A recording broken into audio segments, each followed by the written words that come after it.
Morning everyone, Julina Loal from Miso Radio. So about ni siya ma'am sa rate increase o kaning pag-ubos sa inflation rate.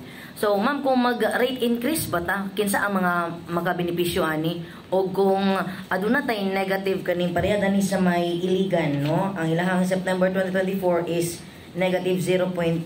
No, ang mga makabenepisyo ani ma'am is, di ba, sama sa naingon kaganina, kung maubos ang inflation rate, maubos ang presyo sa palaliton. So, ang makabenepisyo ani is ang mga consumer.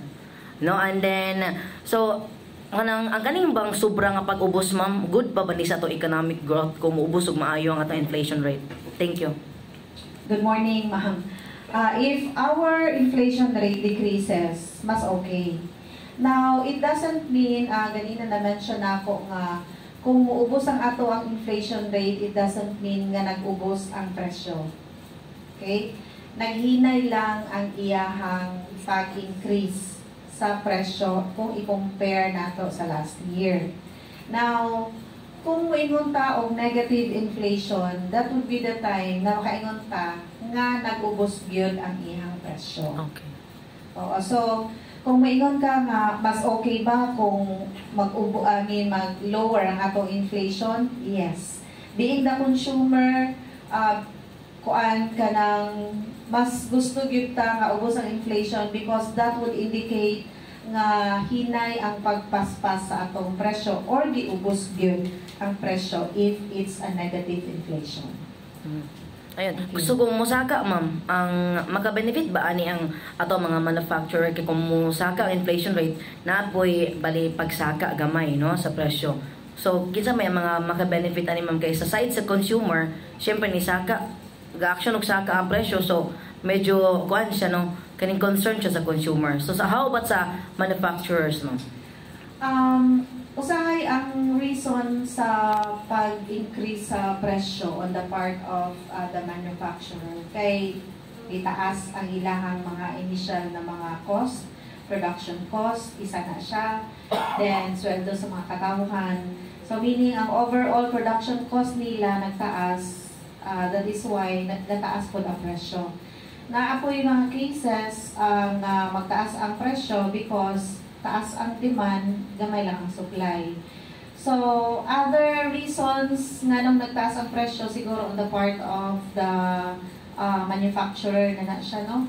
But, on our side, being consumers, mabalaka ta if mo taas ang presyo or if ever nga mag-increase ang inflation rate because that would indicate again na magpaspas o taas ang mga presyo sa mga basic commodities.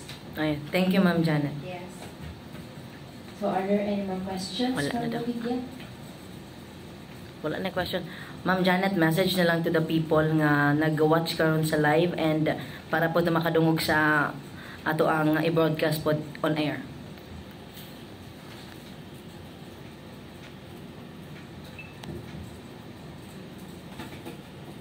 Okay, so sa tanan nga naminaw o nagtanaw karon sa live, ang ako lang message sa ilaha na we are parang to continue monitoring the prices. Dili siya ingon nga monitor kay kinahanglan namo nga iano ka because that's the work of the DTI. I-monitor namo so that we can be able to come up with a reliable statistics specifically on inflation rates. So if ever nga naa sila mga need on data para makita nila kung unsa na ang sitwasyon in terms sa ato ang pagsaka sa mga presyo sa mga basic commodities, pwede sila nga moanhi sa amo ang opisina. And I would like to also to take this opportunity to thank all our outlets and mga stores for allowing us to collect prices from them. Dako kay ni ang tabang no sa ato ang mga respondents sa ato mga establishments, even sa mga kanang vendors nato nga naay mga specific outlet no. Thank you so much for providing us the data that we need in order for us to come up with reliable data on inflation. So thank you very much. Thank you ma'am. Record, auto klaro yun. Dili ba gyud tanan o tanan ba gyud nga mga padaliton nga dunay pag-ubos o tugi nga naginahinay ang pagsaka na pwede nga nagkanaog ang atong mga presyo. Pwede ko ma'am, unsa kay status kinato karon sa atong mga padaliton sa Region 10? Sir, generally, naatay inflation rate nga 2.6% for the region. Meaning, ang atong pagsaka abali ang changes sa prices ni taas of 2.6%. Now, kung moingon kag tanan, dili tanan commodity groups na ay increase sa ato ang inflation rate. Kung moingon ta og inflation rate nag-ubos, it doesn't mean ang prices nag-ubos. It only means nga naghinay ang pagsaka sa presyo sa ani nga mga commodity groups. So ganihan na mention nako nga 4 commodity groups ang naay pag-increase, and there naapoy mga certain groups nga nag-increase, and then naapoy nga nag-retain lang siya. So kung moingon ta og nagsaka ang inflation rate, meaning nagtaas o nagpaspas ang pag-increase sa iyahang prices. Unsay mga rason ani ma'am sa atong nakuha ani nga survey no? Unsay mga rason sa gara bida ni ayang nakuha? It is not the mandate of the PSA to get reasons behind the increase of these basic commodities. It's up to, dependent no sa, like for example, DTI, and then sa Department of Agriculture, na sila'y rason. So for PSA, we collect data from the outlets, from the stores, and then we release them, and then it's up for the mga agencies involved to use this data for planning purposes. So din ko sa DA, salamat kay ma'am no?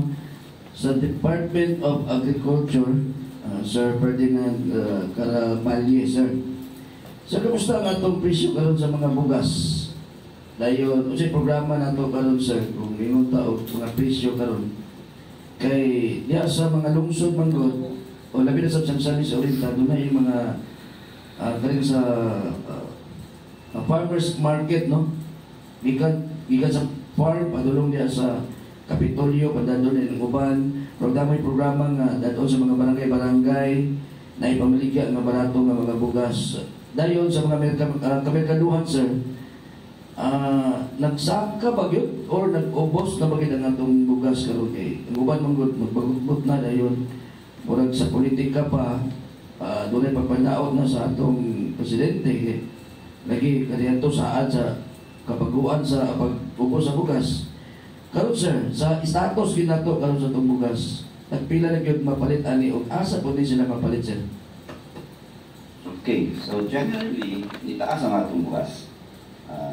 Compared to last month, nag-increase siya from negative 1.6 to 7.9. So, sa among masay sa DA, we didn't expect it kasi since June 2024, under EO 62, we lowered the tariff from 65 to 15. Supposedly, daghan ang bugas. But as you dissect the data, ang mitaas it is the local price, but the imported di ba? So, unsay input pasabot na niya, ato din local because of, again, explanation is the typhoon. Ang mitaas lang yan ang presyo. Kasi lagi siya typhoon, ibaba ang volume, and then kakantang yagi kong tao, karon lang niya, yagi tag-El Niño. So, dili ka catch up si local production compared to imported. Pero ang hopeful lang kami nga by the last 2 months of the year, mababa na din siya. Kay mahurot tong inventory nga gi-import nila at high price, mahurot siya by this month. Eventually, katong gi-import for the last 2 months, nga barato, igawas to, barato din ang bukas. Bila yung mga presyo sa mga nagis sa mga kamerkaduhan sir? Makapalit na ako sa brand para maglinya mga tao karon ba? Ano, di barato sir?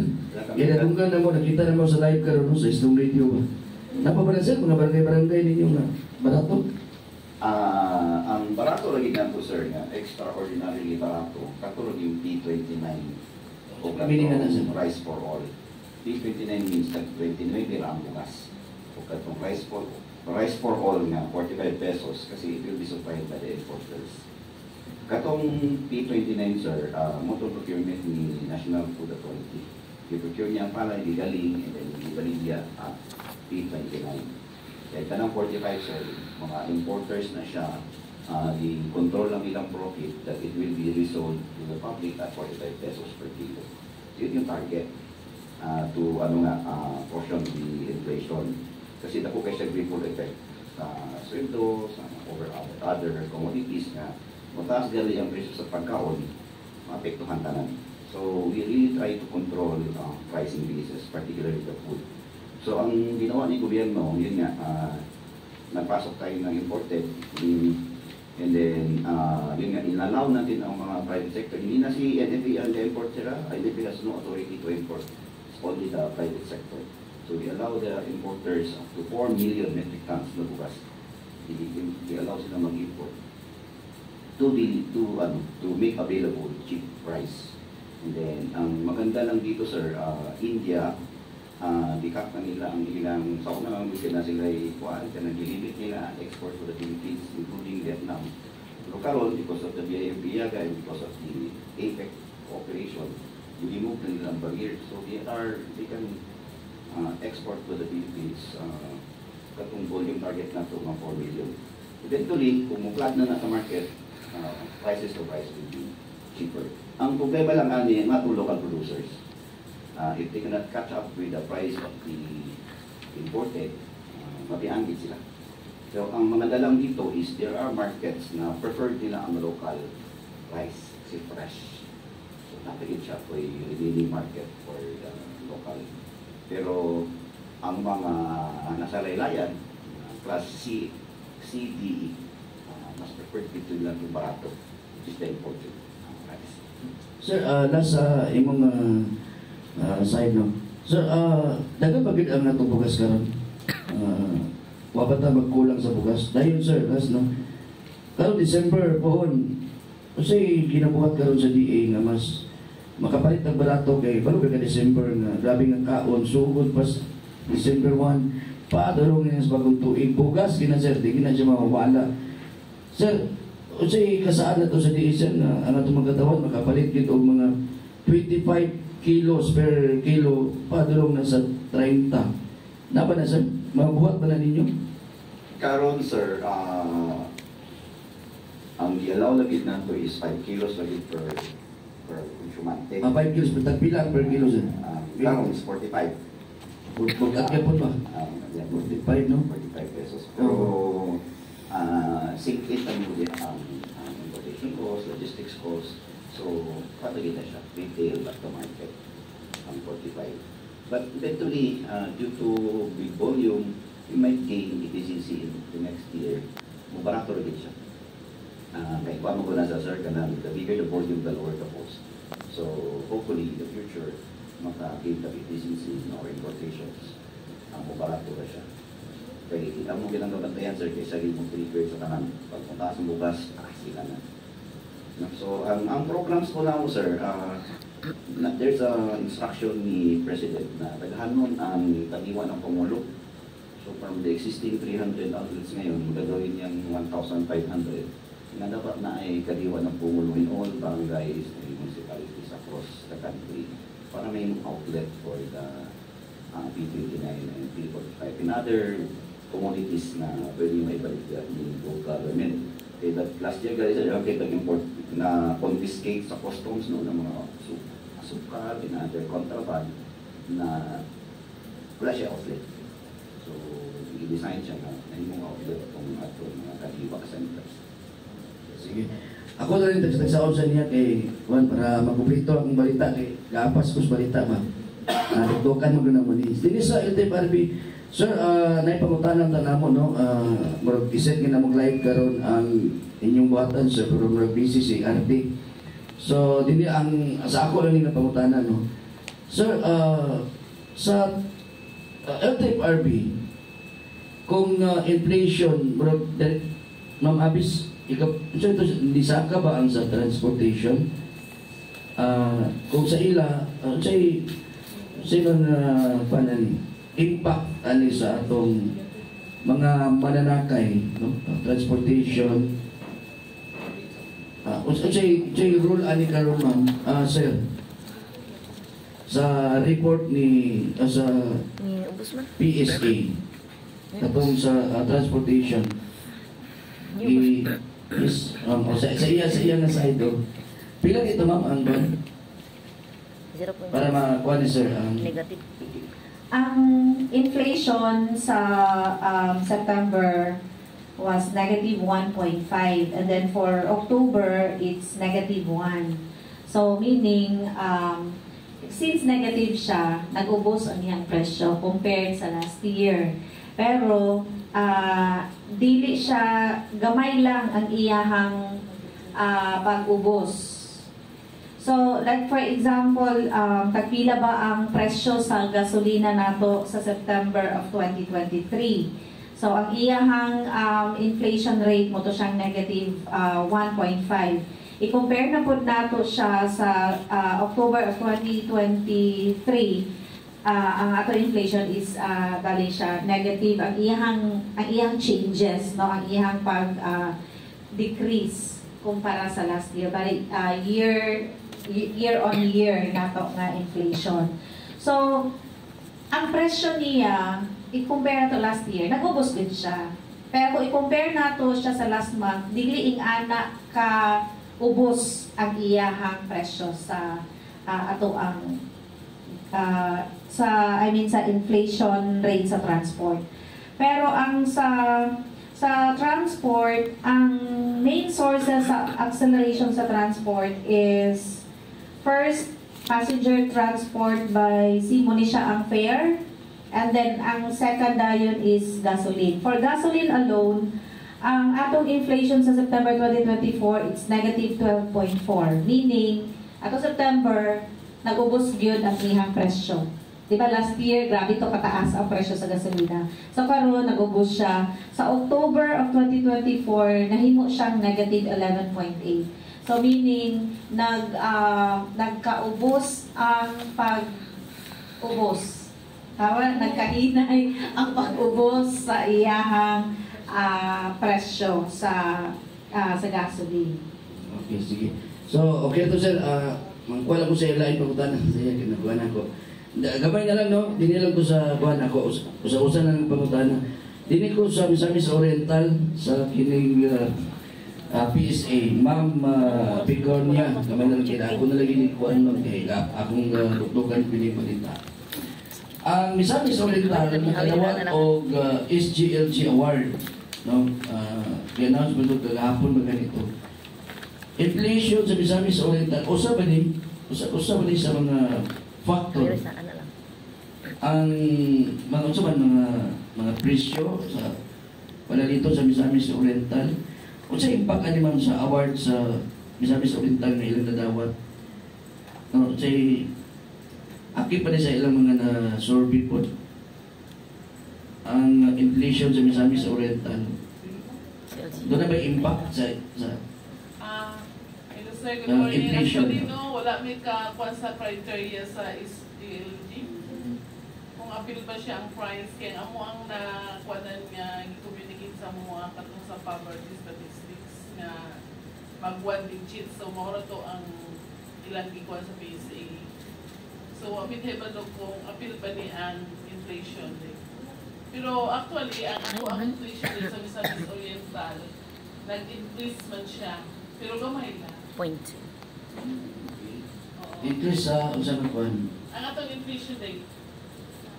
Unsa na indicator unsa to siya na kuan sa whole na sa whole province. Pero more or less the same sa region nga ang code gihapon again driver sa increase. So I think murag kana appeal siguro na sa ilang mga survey. Inflation rate sa isang sultan mga siguro na nakadawat sila ng award. Okay, sige. Ma'am, dili lang ko, last na lang. Sa Department of Trade and Industry, sir, pula rin kong naging mo sir. kamusta ang monitoring na to sa atong mga inigitawag na to dito sir na Christmas lights kay kami nakaawan ng gindi o ganing pang survey ninyo at mga malls no. Ready na ba? Doon na naman itukod nga task force din aron pag-monitor dayon gusto man yung record karon last year o karon nanabatoy mga napasakaan o kuana mura bitaw penalty nato o gusto may mga penalty kung makasupa sila aning Pila ba ang target nato for the inflation? We have the target for Northern Mindanao for the inflation rate. National at 2.8. Okay, it's 2.8%. So lower pa ang ato ang inflation rate no for October at 2.6%. And then as we can see from September nga nag 1.6 siya. 1.6 siya, meaning lower siya, and then kalit siya og taas mo for October 2.6. But still, this inflation rate is still lower than the July of 2024. So, okay paghapon ta naman. If we, okay, of course, as a consumer, mas gusto ta nga less good ang inflation rate because if ever lesser ang ating inflation rate, meaning hinay lang ang pag-increase no, sa ato ang mga prices sa ato ang mga basic na commodities. Okay. Thank you, Ma'am Janet. To the Department of Agriculture, sir, good morning, sir. Taas kayong acceleration, sir, sa foods, specifically sa corn. Gikan siya sa negative 1.6 padulong sa 7.9. Sa mga factor, sir, grabe, taas din siya. Murag taas din yung pagkainat, sir. Okay. Good morning. So actually, October nagsugod na pagsugod sa Tokyo. In fact, 7 typhoons ang pumasok. So remember that Central Luzon is the #1 producer ng corn, second lang. So that will impact in terms of volume produced. Right? Nawakapagpit sa Baguio. And although natin in OPP, which allows us to import corn, pero among the feed millers that I rely on the local supply, but unfortunately, naikubit siya sa series of typhoon. Natin target date, sir, para kanang sa atong harvest season na murag maubos na ni siya balik, sir? We are projecting kaning end of the year, manaog na siya. Manaog na siya kay ang strategy ng government karon is increase importation, decrease din ang importation. In fact, our long year design mo din for importation ng mga mais and containerized container sa Villanueva. Importation niya po nasa corn. So, nakaready na ito logistics, only lang yung action ng mga private sector to import. Thank you so much, sir. For the Department of Trade and Industry, sir, good morning. Nana ba yung price monitoring na gipagawa sa DTI, sir, para sa umabot na season? And then, panig ng price monitoring ba na ito, maka-affect ba niya sa impact na inflation rate, sir?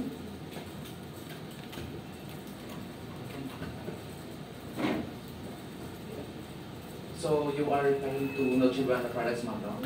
Yes. So for Noche Buena products, DTI has just published the price guide for the list of Noche Buena products na suggested retail prices for that one.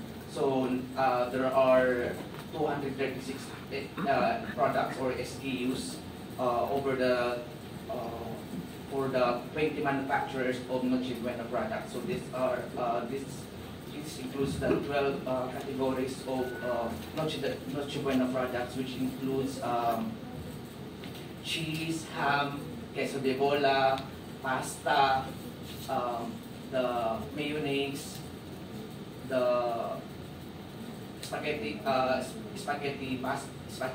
noodles, the tomato sauce and spaghetti sauce, and fruit cocktails as well. So, muna sila ang mga list of mga products which DTI has already posted the price guide. So, just check our Facebook page of DTI Region 10 for the price guide of these Noche Buena products. ubos na siya, sir? Taas siya or ubos sa regular na mga price?